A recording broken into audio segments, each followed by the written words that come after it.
Sin caos no puede haber cambio, y sin cambio no hay evolución. Juntos exploraremos cómo transformar la incertidumbre, el dolor y la incomodidad en la magia que intuitivamente sabemos que es posible para nuestras vidas. Yo soy Aislinn Derbez y creo que los mejores regalos que puedes darte son espacios para conectarte, sentir y reflexionar. Espero que este sea uno de ellos. Desde que creé la Magia del Caos, soñaba con entrevistar a Dr Shefali, porque la admiro enormemente y sus libros me han cambiado la vida. Pero el año pasado, cuando la buscamos, la entrevista no se logró. Y ahora, después de todo lo que hemos logrado en la Magia del Caos, para esta segunda temporada del podcast, se cumplió mi sueño. Aunque yo moría de nervios. En este capítulo, Dr. Shefali y yo platicamos de ¿por qué las mujeres fuimos educadas para complacer? ¿Qué hacer para dejar de esperar silenciosamente a que alguien venga a rescatarnos?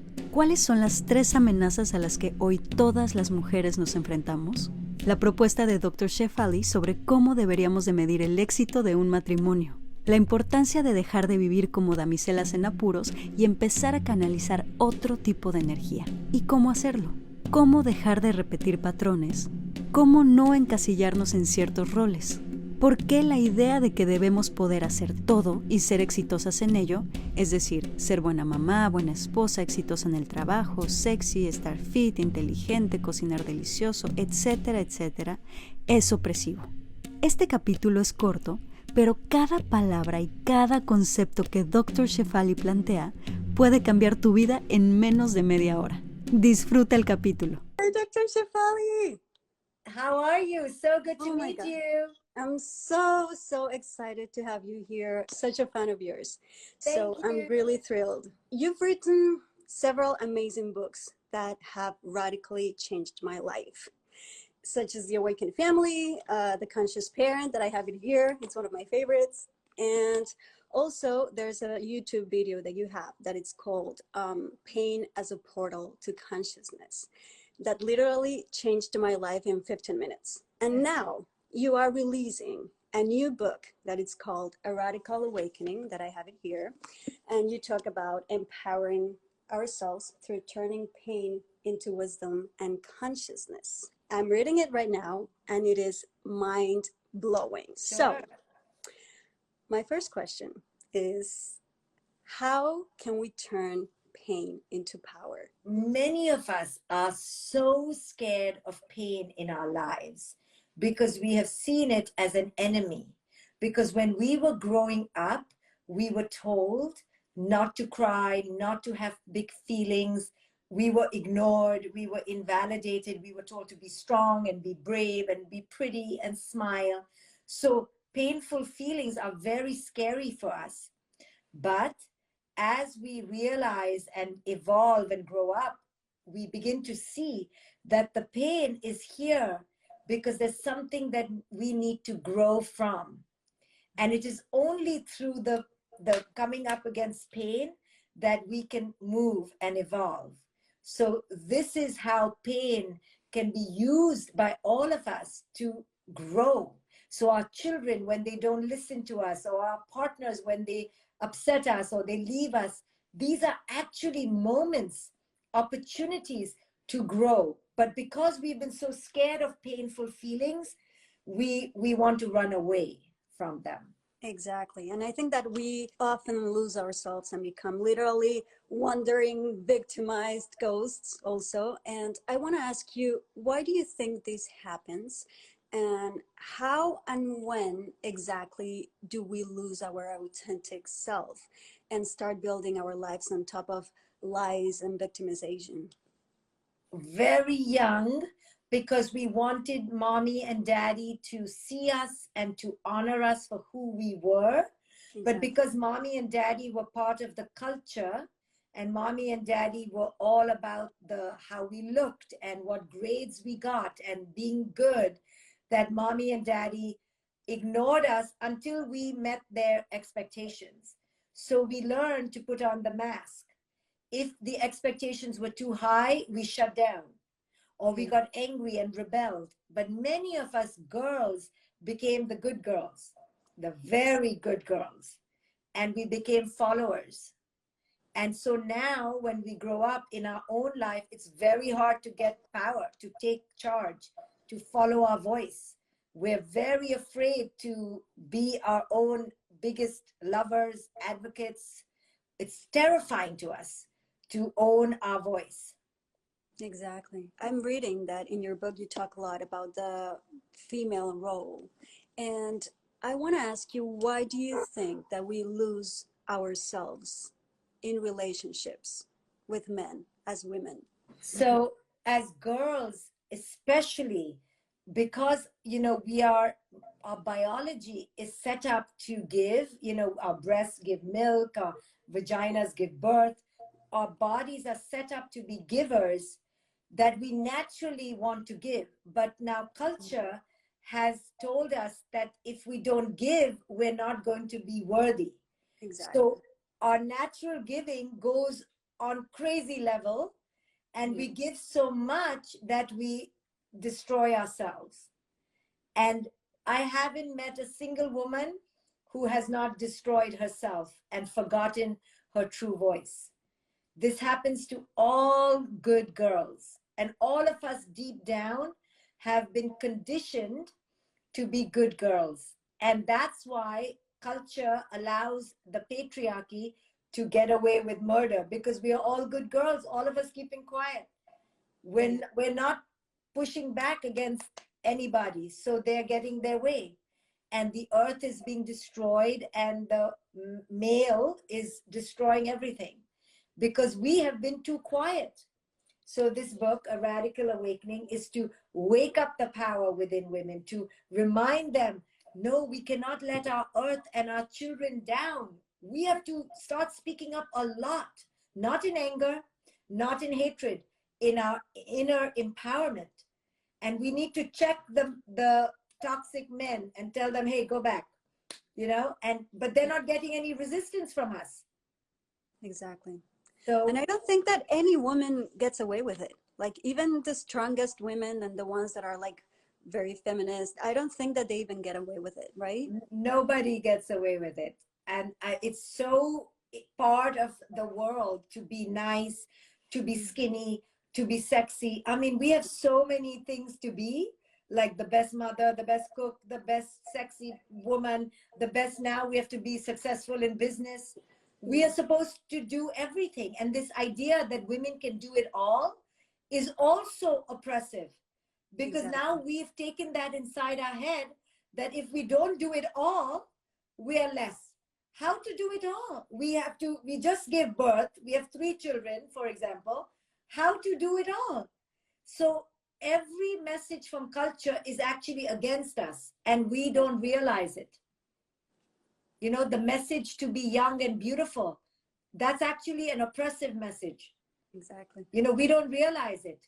All the cosmetics, all the anti-wrinkle cream, we keep buying it, but we don't realize we are oppressing ourselves, because who can look young forever? How to be beautiful forever? So we're told young and beautiful forever. That's a lie. Exactly. Totally a lie. And I want to ask you another question, because in your book, you talk about a triple threat. So what is the triple threat we can face in our lives that you refer in your book? I'm really interested that you talk about this. So I talk about how girls, women in particular, are raised to beg for love from the outside. Like, do you see me? Do you love me? Can you tell me I'm good enough, pretty enough? We're always doing this. That's why we wear high heels, which are so uncomfortable, because we want to be beautiful. It's so sad. So the triple threat is we are desperate for approval, validation, and praise. And approval really means, do you give me permission to exist? Like, is it okay if I exist? Validation means, do you honor who I am? Do you understand me? And praise is, can you celebrate me? So we're always looking for this from the outside. And the real tragedy is that nobody can give it from the outside. We have to give it to ourselves. But we've been raised to have the delusion, the belief that everybody on the outside is important. So and I know, all week, nobody will say anything, but we get one person on a review or in our chat that says, you know, I think you're really stupid and dumb. We're going to attach to it, right? Because we have placed our power in other people's hands. It also reminds me to the moment that you talk about the pill of unworthiness, you know, that we swallow as women. And I would love you to explain what is the pill that kills. So at the bottom of all our problems is that we genuinely do not think we are worthy. You will think I'm worthy, I will think you're worthy, but I won't think I'm myself worthy. Yes. What is that? What do? We all of us are doing it. We like giving other people power. Here, take my power. Take my power. I do it too. And I'm fascinated. How is it that she's important, but I'm not important? How is that? It's because we were raised to believe that we are here to be of service to others. And exactly. It's okay to be of service to others, but we have to be a number one also. You can be number one, but I need to be number one also. I should not be number two. Why are you more important than me, right? But we make everybody number one and we are number 10. And it's so cruel. We're so mean to ourselves because we would never treat our friends as number 10, but we treat ourselves as number 10. Yeah. Because that's our conditioning. We've been told that that's a good girl. That's so true. Right now, it's very common to talk about self-love and to talk about how to love ourselves and how to feel worthy and all that. But I don't think that we actually understand it from really inside. Like, I think that we are kind of tricking ourselves, that we are loving ourselves and being really nice to ourselves, but we're really not. So I want to ask you, how do you actually do it? What do you have to do? What step do you have to actually go through for it to be a real thing, that you actually feel worthy for real, that you actually give yourself the place you deserve for real, and not to be just like a mask, another mask of the ego, you know? Yes, yes. So self-love is like the fancy, you know, new thing on town, right? So fashion right now. Fashion, yes. So we wear like low bikinis because we love ourselves, or we, you know, do our hair because we love ourselves, or we're buying fancy shoes. That's not self-love. No. No. That's please see me. Do you love me? Do you love me? Again. Again, we're still stuck in the cycle. Exactly. True self-love is really to realize that you've been giving your power away and you take all that power back. You just take it back. You're like, no, nobody is getting my power. How do you take it back? It's that you have to go through a process of deconstruction. I call it deconstruction, where you begin to realize that you have been giving your power away because you have belief systems. Your belief systems around love or worth or marriage. And I break it down in this book. But these belief systems have you hooked to give your power away because you believe those are good things. Yes. You're giving your power away not because we're idiots. We're giving our power away because our parents told us, if you do this, you will be a good girl. So we are always waiting to be the best girl. So we give our power away. So many women, for example, will suffer in a bad marriage because her parents told her to be a good girl is to stay in a long marriage. So she's looking to be the good girl. So, or to be the pretty girl, or to be the skinny girl. So sad. We're doing it. I do it too. So part of it is to realize I'm doing this because I'm still with the belief system that if I do this, she will like me and 10 more people will like me on Instagram, and then I'll feel good about myself. And the tragedy is we'll never feel good about ourselves that way. Yes, exactly. And it's so important what you just said about marriage, because we always think that a good marriage is the one that lasts, right? And it's so in the culture, and in Mexico especially also, like everybody thinks that a good marriage is only the one that lasts. It doesn't matter if it's okay, it doesn't matter if you're happy, it doesn't matter anything, but it has to last many years for it to be successful, right? It's I just went through a divorce process that it was very beautiful because it was in a very loving way and respectful way. And it doesn't matter. Everyone was like, oh, what a pity. Oh, that's so sad, you know? So there's a part in your book shared yesterday that is so beautiful that talks precisely about how to change the paradigm in marriage and divorce. Can you talk a little bit about that? Because I was mind Yeah. blown by that Yes, part. I also went through a divorce recently, and everybody was like, I'm so sorry. And I used to look and say, who are you sorry for? Don't be sorry for me, you know? Exactly. And I was in that relationship 25 years, and I'm like, it's still a I mean, failure.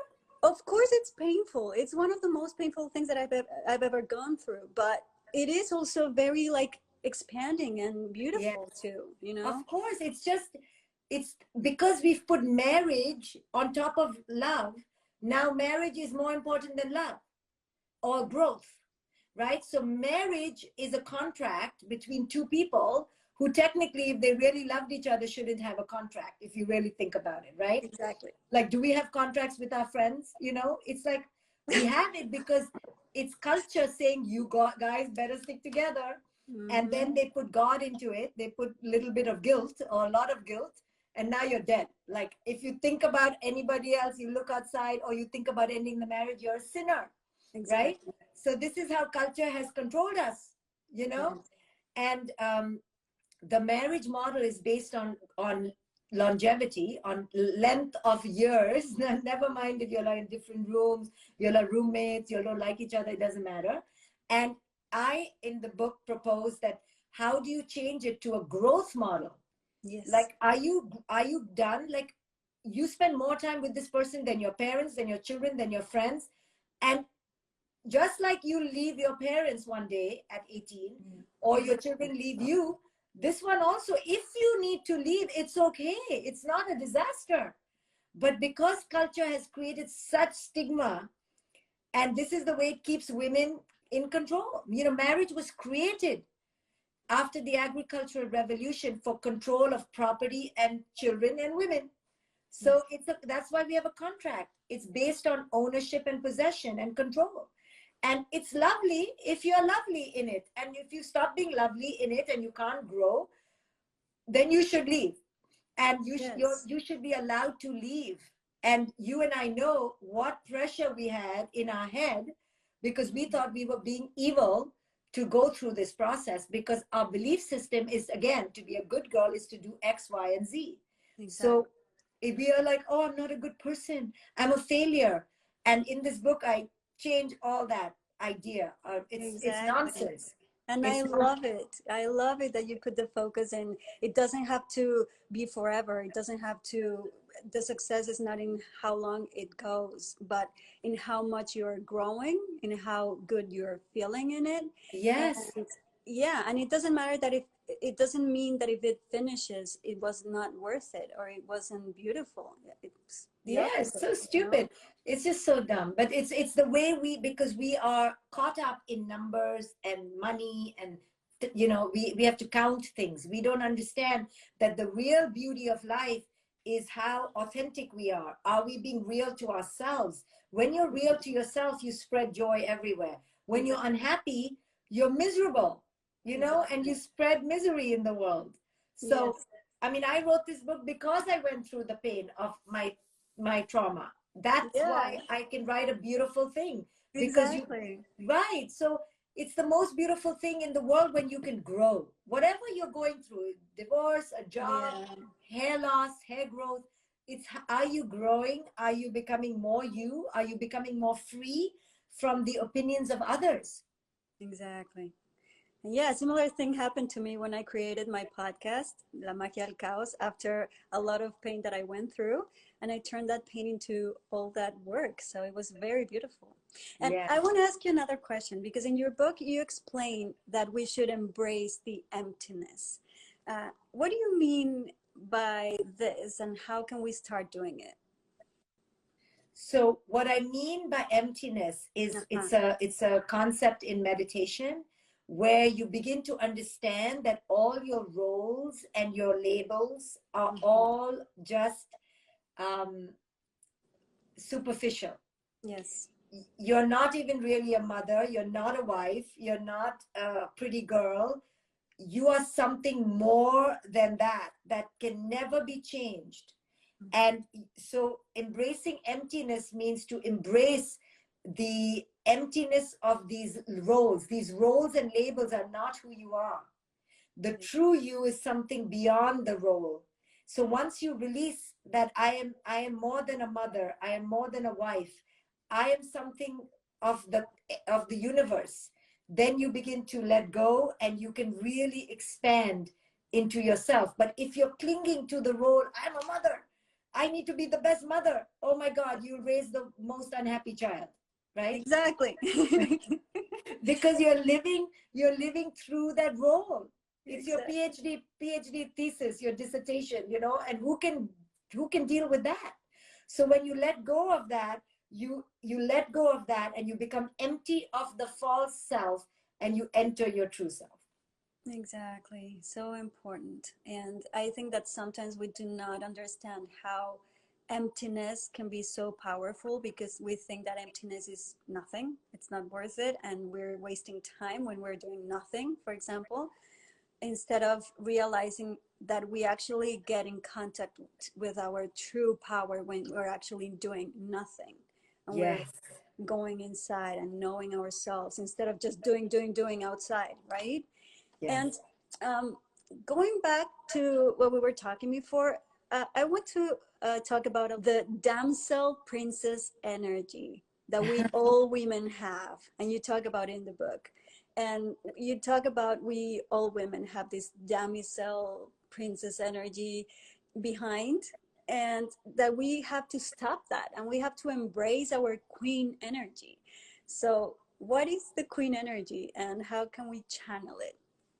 So because we were little girls and treated like Mhm. sweet little things, like little puppets in the And patriarchy, you because know. of Disney and Hollywood and all that, Yes, right? yes, yes. Yeah. To be cute, and we wore bows and we wore a little frilly dress and so cute, so cute. So we were treated like objects more than boys. Boys, we don't say so cute, so cute. But we're like, so pretty, she's so sweet, she's so sweet. Yeah. So then we learn to be like, oh, so cute, so cute. So then to be powerful is like against that energy, you know? Exactly. It's like, oh, and then because we had fathers and we grow up in patriarchy, we're used to the men taking charge, and maybe we had mothers who were very passive, so we kind of all think in the deep down like the prince will come, you know. Mm-hmm. Let's wait a little bit, and we keep waiting for permission, for approval, for validation, and we don't realize we're waiting, you know, but we're Yeah. waiting. We We're are we're always waiting to be thinner, waiting to be richer, waiting for somebody to give us open the door, and we don't realize we're waiting. to be And we have rescued, the what? to be rescued. To be rescued, to be Yeah. helped. Give me a helping shoulder, give me a helping arm. Mm-hmm. And the queen doesn't wait. When you enter your queen energy, you go, oh, nobody is coming to help me because nobody is competent. Yes. Not that nobody is competent, but I'm not going to pretend like there are more people out there competent than me. I'm competent. I'm Exactly. able. I don't need to depend on somebody to make money or pay my bills, or I'll call the electrician. You don't have to be the electrician. I can hire somebody, you know, or do it myself, right? So Queen takes charge of her environment and stops waiting for daddy or for the lover or the prince. There is nobody, you know. I love that because when I realized that, I mean, it was after years of therapy, after many books, including yours, after videos, after different friendships, after a very long path that I started discovering that queen energy.